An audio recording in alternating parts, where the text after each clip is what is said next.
ان کے پاس اس سے بھی بڑھ کر معجزے تھے۔ قرآن کہتا ہے ان کا ایک معجزہ یہ بھی ہوتا تھا کہ صدیوں سے ایک مردہ زمین کے اندر پڑا ہوا ہے، قبرستان سے اٹھا کر اسے کہتے باتیں کرو بھائی، قبر سے اٹھتا اور باتیں کرتا۔ قربان جائیں، اس سے بڑا کیا معجزہ ہوتا؟ کوئی کوڑی ہے، بیمار ہے، سر پہ ہاتھ پھیرتے بالکل تندرست ہو جاتا۔ کتنی نشانیاں! یہ ہے نبی کے نبی ہونے کو ثابت کرنے کے لیے اللہ کی نشانیاں۔ اللہ نے نشانیاں بھی دی ہیں، اس کے ذریعے نبی کا پتہ چلتا ہے۔ پیارے پیغمبر صلی اللہ علیہ وسلم کے بارے میں تمہیں شروع میں نے بتا دیا، ان گنت نشانیاں دی ہیں، ان گنت۔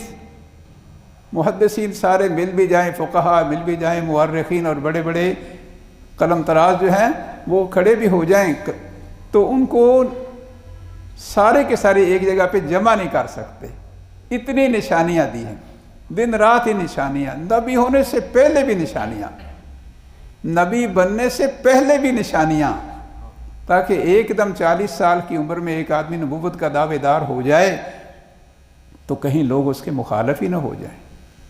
اگرچہ بد قسمتوں نے جنہیں نے ہونا تھا وہ ہوئے، لیکن قسمت والے، عقل مند، سمجھدار، ہوشیار اور اللہ کو ماننے والے فوراً ایمان لے آئے۔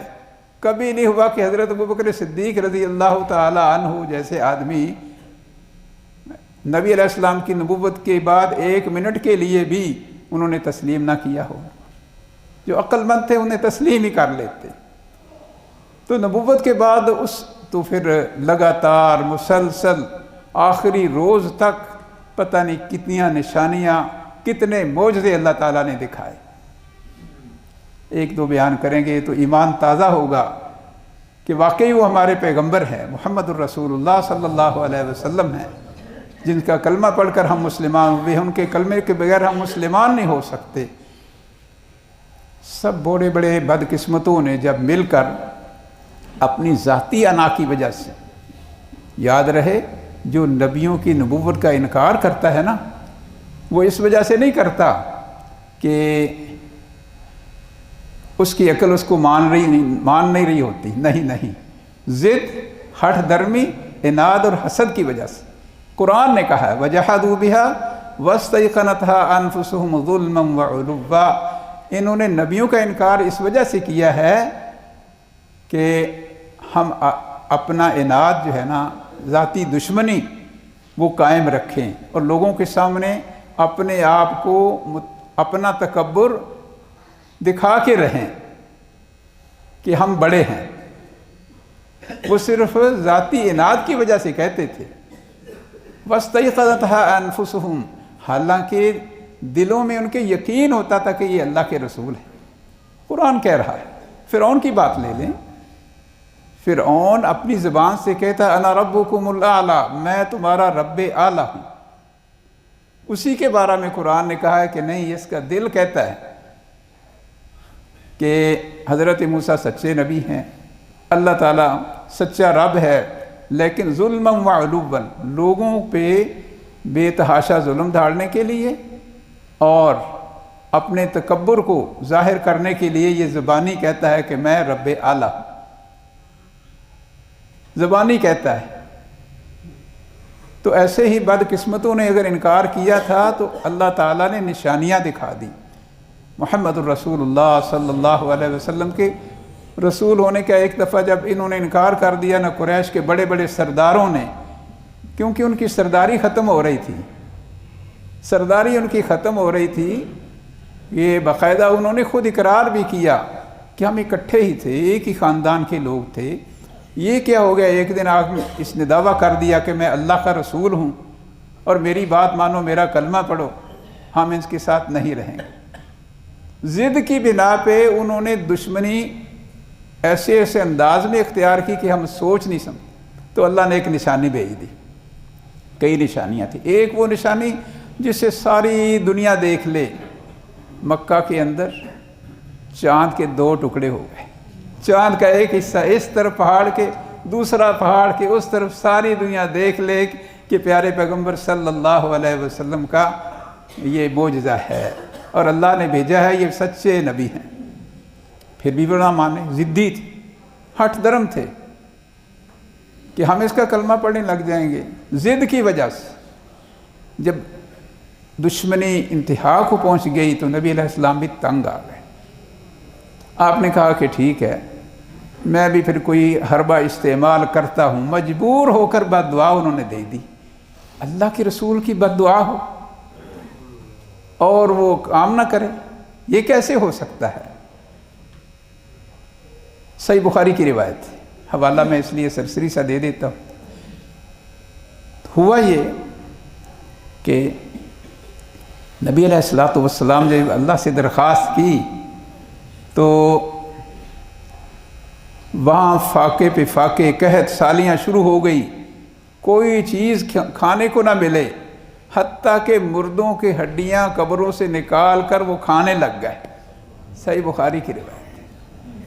سارے اپنے گھروں میں مل کر اکٹھے ہو کر بڑے بڑے سردار نبی علیہ السلام کے پاس آ کر کہنے لگے آپ ہمارے قریبی رشتہ دار ہیں،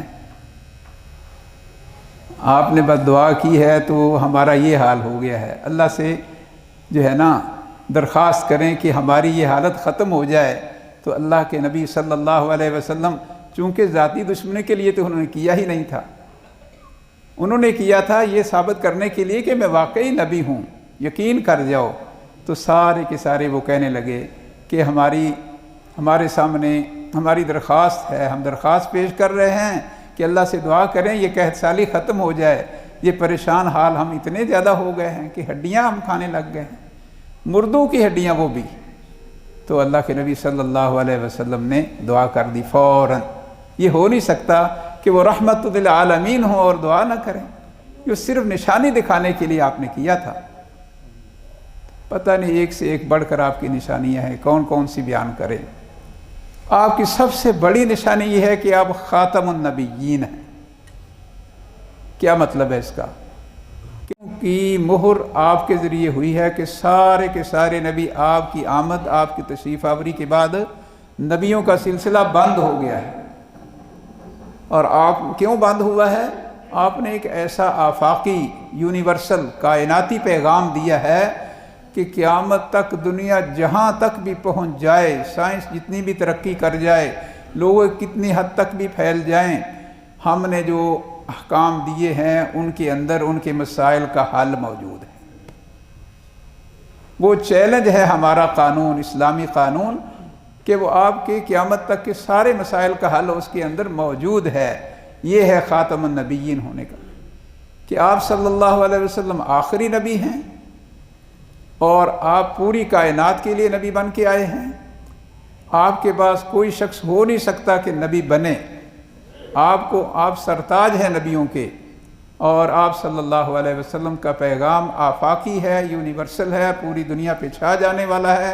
قیامت تک جتنی بھی سوشل میڈیا بھی ترقی کر لے اور بڑی بڑی سائنسی ایجادات بھی آ جائیں اور نئے نئے مسائل بھی پیدا ہو جائیں تو قرآن اور حدیث جو ہے اس کے حل کو پیش کر دے گا.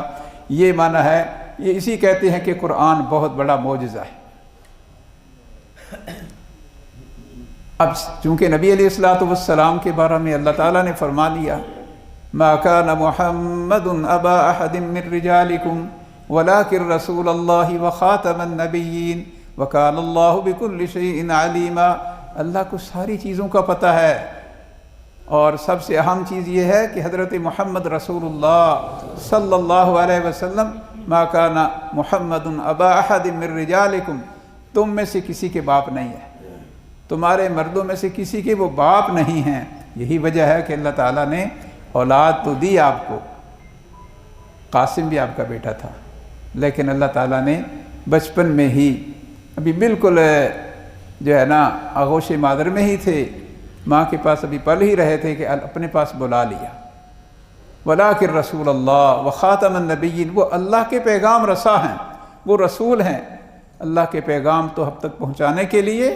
وخاتم النبیین، پورے نبیوں کا اختتام ان کے اوپر ہوگا.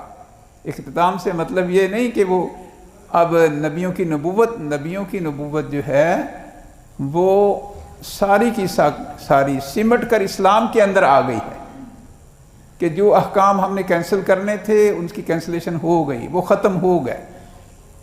کہ پہلے کچھ احکام تھے جو لوگوں کے لیے مشکل تھے، مثلاً پہلی امتوں کے اندر ایک قانون یہ بھی تھا، قرآنی یہ الہی حکم، آسمانی حکم یہ بھی تھا کہ اگر کہیں پیشاب لگ جائے تو اس کپڑے کو کاٹ دیا جائے، کینچی سے کاٹ دیا جائے۔ قرآن کے اندر ہے کہ قرآنی حکم یہ بھی تھا کہ چربی حرام ہے، وَحَرَّمْنَا عَلَيْهِمْ شُحُومَهُمَا، کہ چربی جو ہے نا آنتوں کے ساتھ جو لگی ہوئی ہے صرف وہ استعمال کر سکتے ہیں، باقی چربی جو ہے وہ کھانا حرام ہے۔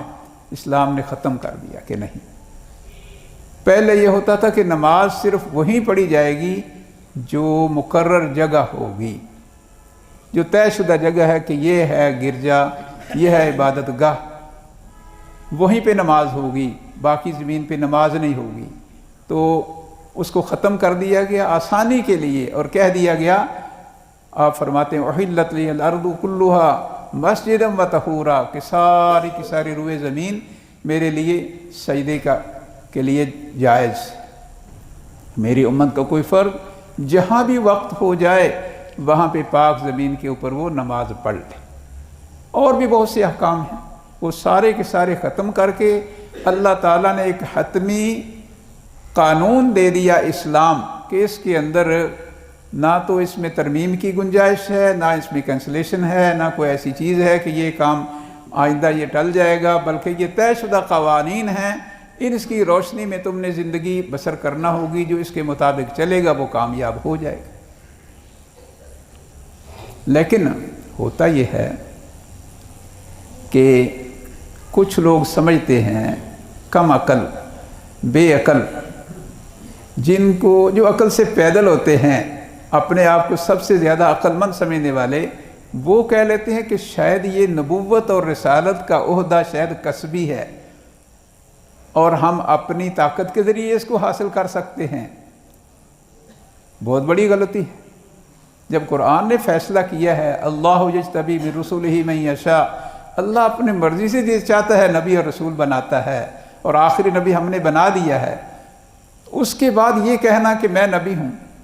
نبی علیہ السلام کی موجودگی میں بھی، ابھی یہ میں نے جو تھوڑی سی جسارت کی نماز کے دوران، اذان کے دوران آپ نے دیکھا، میرا مقصد صرف یہ تھا کہ موبائل سے میں ذرا لفظ کو دیکھ لوں، کہیں ایسے نہ ہو کوئی غلطی ہو جائے۔ پیارے رسول صلی اللہ علیہ وسلم کا فرمان ہے، وگرنہ ہونا یہی چاہیے کہ اذان شروع ہو جائے، آدمی خاموشی سے ہر کلمے کا جواب دے۔ آپ صلی اللہ علیہ وسلم فرماتے ہیں کہ ایک وقت آئے گا، اور اب بھی، بلکہ آپ کے دور میں بھی 3 بڑے بڑے نبی آئیں گے، دجال، کذاب ہوں گے۔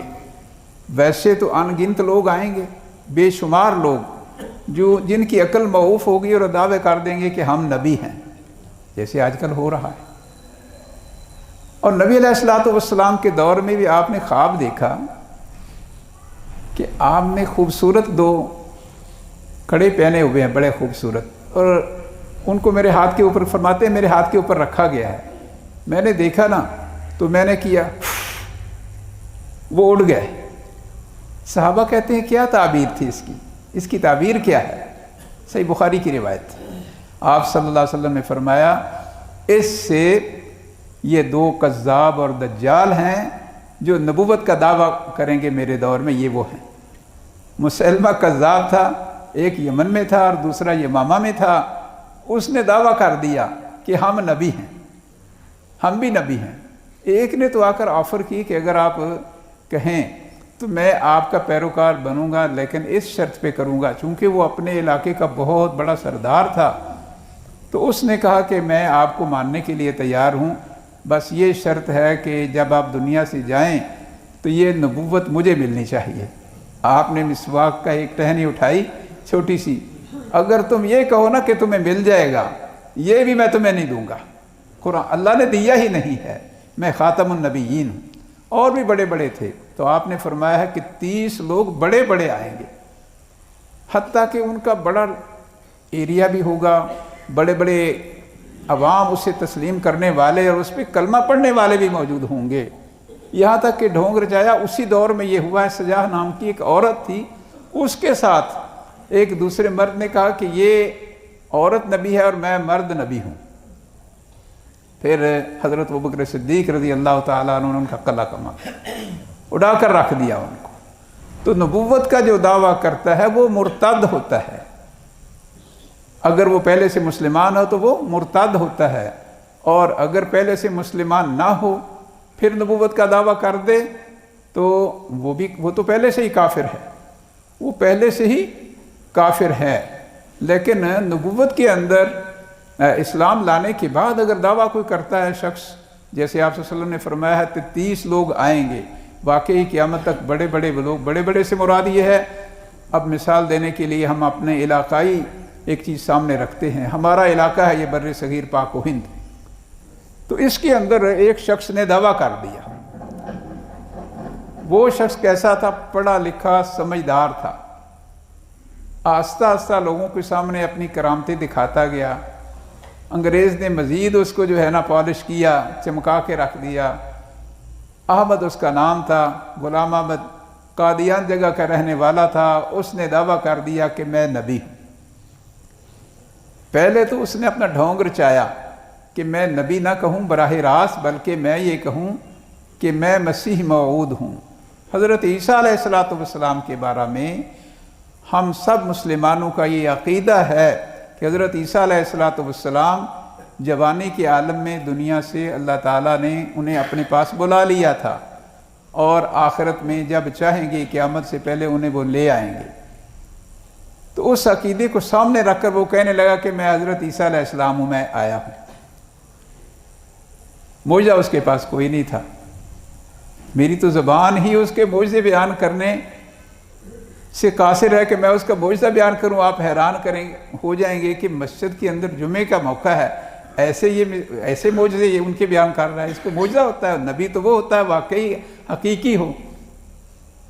وہ ڈھیلا جس کو استعمال کرتا تھا اس کے لیے استنجا کے لیے، اس کو گوڑ سمجھ کر کھا لیتا تھا۔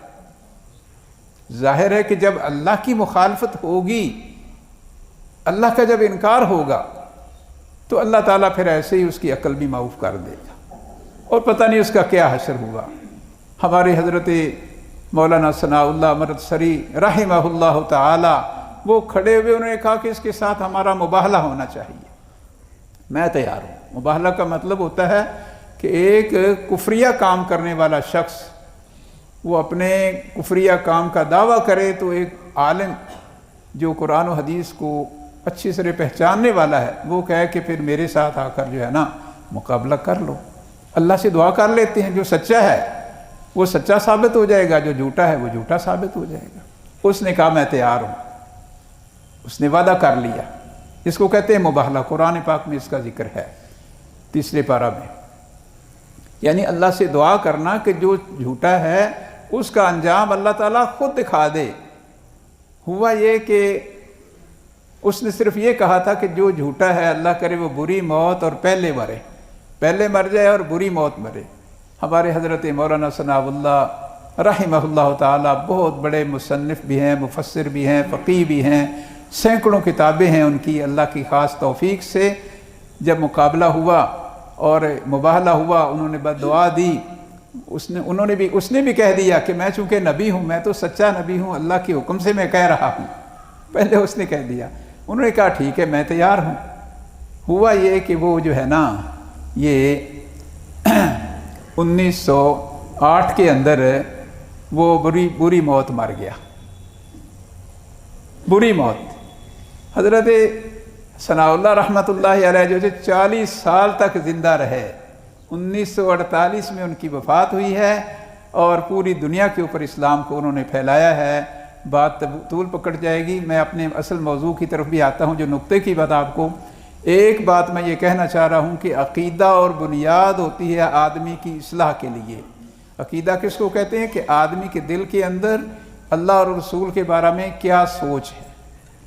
عقیدے کا یہ مطلب ہوتا ہے کہ دل کے اندر اللہ تعالیٰ اور رسول کے بارے میں وہ کیا سوچ رکھتا ہے۔ قرآن اور حدیث چونکہ اللہ اور اس کے رسول ہی ہیں، کیونکہ اللہ اور رسول کے صادر کردہ حکام ہیں۔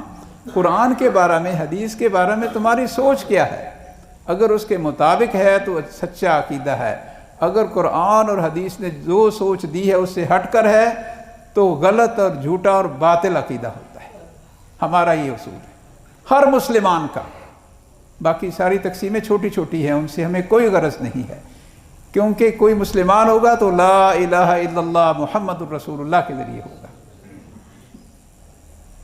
تو بہرکیف ہمارے اس دور میں بھی ہم یہ بات سمجھ نہیں سکے کہ یہ جیسے نبی کریم صلی اللہ علیہ وسلم کے دور میں بڑے لوگوں نے جو اپنے آپ کو بڑا سمجھتے تھے، سرداروں نے مخالفت کی تھی، جو اسلام کے دشمن تھے، ایسے ہی جو انگریز ہے، انگریز تو بعد کی پیداوار ہے، یہ یہودی اس سے پہلے ہی مدینہ منورہ میں صحیح بخاری کی روایت ہے، بڑے عجیب لوگ ہیں یہ۔ نبی کریم صلی اللہ علیہ وسلم جب پہلے تشریف لائے نا تو عبداللہ ابن سلام جو حضرت محمد رسول اللہ صلی اللہ علیہ وسلم پہ بھی کلمہ پڑھتے تھے اور یہودیوں کے بڑے عالم تھے، ان کو آپ نے کپڑے دوسری طرف چھپا کر بٹھا دیا۔ انہوں نے بھی کہا میں ایک طرف ہو جاتا ہوں، یہودیوں کے بڑے عالم ہیں، وہ آپ سے باتیں پوچھیں گے۔ باتوں میں سے وہ پوچھنے لگ گیا کہ بتاؤ عبداللہ بن سلام کیسا آدمی ہے؟ وہ سب سے بڑا عالم تھا۔ نبی علیہ الصلوۃ والسلام سے یہودی اکٹھے ہو کر سوال کرنے لگے، صحیح بخاری کی روایت ہے، وہ کہنے لگے کہ یہ جو ہمارا نیک ترین آدمی ہے اور بڑے اچھے اور نیک آدمی کا بیٹا ہے، ہم تو اس کو سب سے بڑا عالم سمجھتے، اس سے ایسا کوئی آدمی نہیں ہے۔ آپ نے آواز دی عبداللہ بن سلام بات تو سنو۔ اوپر سے نکل کر عبداللہ بن سلام سامنے آئے، وہ کہنے لگے اس سے گندا، اس سے برا کوئی آدمی نہیں۔ عبداللہ بن سلام پرلے درجے کا گندا آدمی ہے اور گندے آدمی کی اولاد ہے۔ یہ ہیں یہودی، ان کی پیداوار ہے، وہ چاہتے ہیں کہ ہم نبی کھڑا کریں۔ انہوں نے مل کر اس کو نبی بنایا تھا، مرزا غلام احمد قادیانی کو، اسی کے نسل میں سے یہ ہے۔ تو نتیجہ یہ ہوا کہ وہ عام ہو گئے، بڑی سازش کے ساتھ وہ کھڑا کرتے ہیں۔ جس کے پاس بظاہر بڑا علم بھی تھا، بالآخر اس کا چرچا ہو گیا۔ اب یہ ہے کہ کئی سال تک ہم پاکستان کے اندر یہ سمجھ نہیں سکے کہ یہ قادیانی کون ہیں۔ پھر وہ اپنے آپ کو احمدی بھی کہلاتے تھے، احمدی، کہ ہم نے غلام احمد قادیانی کا کلمہ پڑھا ہوا ہے، اور اپنے آپ کو مسلمان باور کرتے تھے۔ ایسا شخص جو ہے نا یہ مرتد کہلاتا ہے، کہ انسان یہ اسلام سے بیزار ہے، اپنے ذاتی مفادات کے لیے اسلام کا نام لینا چاہتا ہے، اس لیے انہوں نے سارے ڈھونگ رچائے، جس کا نتیجہ یہ ہوا کہ پچھلے دنوں ہمارا جو چیف جسٹس تھا وہ غلطی اس کو لگ گئی۔ غلطی کیا لگی؟ غلطی کیا لگی کہ ان قادیانیوں نے قرآن کے اندر اپنی مرضی سے جو تحریف کی ہے اور اس میں تبدیلیاں کی ہیں، اس بیچارے کو یہ غلطی لگ گئی۔ اللہ تعالیٰ اسے معاف کرے، اور امید ہے کہ اس نے منظر عام پہ بھی یہ ساری بات کر دے گا کہ واقعی یہ غلطی ہے۔ وہ یہ کہ وہ کہتا ہے کہ یہ مذہبی آزادی ہوتی ہے، اسلام ہے مذہبی آزادی کا نام، تو انہیں مذہبی آزادی دی جائے، اپنی مرضی سے جو چاہیں وہ کریں۔ حالانکہ یہ بات بالکل غلط ہے، یہ بات غلط ہے۔ ایک شخص، ہم کبھی یہ جسارت کرنے کو تیار نہیں ہے کہ تورات کے اندر، انجیل کے اندر، زبور کے اندر، یا ہمارے جو ہندوؤں کی کتاب ہے اس میں ہم کہیں کہ جی ہم ایسے تبدیلی کریں گے۔ ہمیں کیا ضرورت ہے؟ ہمارے پاس سچی کتاب موجود ہے۔ اگر کوئی کرتا ہے تو ہندو کھڑے ہو جائیں گے کہ یہ کیا تم نے کیا ہے، ظاہر ہے ان کی دشمنی بجا ہوگی، اس کو آزادی نہیں کہتے۔ ہمارا قرآن پیٹھ پتہ ہے کہ یہ اس لفظ سے شروع ہوتا ہے، اس پہ ختم ہوتا ہے، اس کے یہ الفاظ ہیں، اس کے یہ میننگ ہے، یہ معنی۔ اب اس کے اندر وہ تبدیلی جب کوئی کرے گا تو ہم نے آواز تو اٹھانا ہی اٹھانا ہے۔ اسے کہنا، بے شک آدمی چیف جسٹس کے عہدے پہ ہی کیوں نہ فائز ہو، یہ کہنا کہ یہ مذہبی آزادی ہے، یہ غلطی ہے، بلنڈر ٹائپ یہ مسٹیک ہے، یہ بلنڈر ہے، بہت بڑی غلطی ہے۔ انشاءاللہ وہ چونکہ مسلمان بھائی ہیں، آخر جسٹس چیف جسٹس ہیں، وہ انشاءاللہ اس کو تسلیم کر لیں گے، اور لیا ہوگا عین ممکن ہے اس دوران، کیونکہ بہت سے لوگوں نے اس کے خلاف رٹ جو ہے وہ دائر کر رکھی ہے کہ یہ بات غلط ہے۔ یہ مذہبی آزادی نہیں، بلکہ یہ یہودیوں کی سازش تھی، جو کرتے کرتے نبی بن گیا، جس کا نام مرزا غلام قادیانی تھا، اور بڑی سازش یہ تھی کہ وہ دولت کے بل بوتے مسلمانوں کے خلاف چلنا چاہتے تھے، اور آج بھی وہ چاہ رہے ہیں، اس لیے ہمیں عقیدے کی پہچان بہت ضروری ہے۔ یہ میری جو گفتگو تھی اگرچہ لمبی ہو گئی، یہی سی مقصد کے تحت ہے، اور آخری بات جو میں عرض کرنا چاہ رہا ہوں وہ یہ ہے کہ میرے بھائیوں، جو عقیدہ ہے یہ اللہ کی نعمت ہے، اس کو سنبھال کر رکھیں۔ سونا چاندی لال و جوار اس تک نہیں پہنچ سکتے۔ دنیا کی ساری دولتیں جمع کر لیں تو توحید کی جو دولت ہمیں مل گئی ہے، قرآن اور حدیث کی دولت، اس تک وہ پہنچ نہیں سکتے۔ اور اس کو محفوظ کریں، پہچانیں اس کو، سونے کو سونا پہچانے کہ یہ واقعی سونا ہے، وگرنہ پڑے رہے گا اس کا تو کوئی فائدہ نہیں ہے۔ قرآن کو پہچانیں، حدیث کو پہچانیں، عام کریں باتیں، دکانوں کے اوپر، آفیسز کے اندر، سکولوں کے اندر، بچوں کو بھی، بڑوں کو بھی، جوانوں کو بھی، بوڑھوں کو بھی، مردوں کو بھی، عورتوں کو بھی، سب یہ باتیں جو ہیں ان کو سکھائیں کہ یہ ہمارا عقیدہ ہے، اور اس بنا پہ ہم مسلمان ہوئے ہیں، اسی بنا پہ ہم پاکستانی بنے تھے، وگرنہ تو ملک ایک ہی تھا۔ اللہ سے دعا ہے کہ اللہ تعالی ہمیں عقیدے کی اہمیت ذہن میں بٹھانے کی توفیق نصیب فرمائے، اور جو غلط عقیدہ ہے اس کی نشاندہی کرنے کی بھی توفیق نصیب فرمائے کہ یہ بھی ضروری ہے کہ یہ عقیدہ بالکل غلط ہے۔ اللہ تعالی ہمیں اس سے بچا کر رکھے۔ سبحان ربک رب العزت عما یصفون وسلام علی المرسلین والحمد للہ رب العالمین۔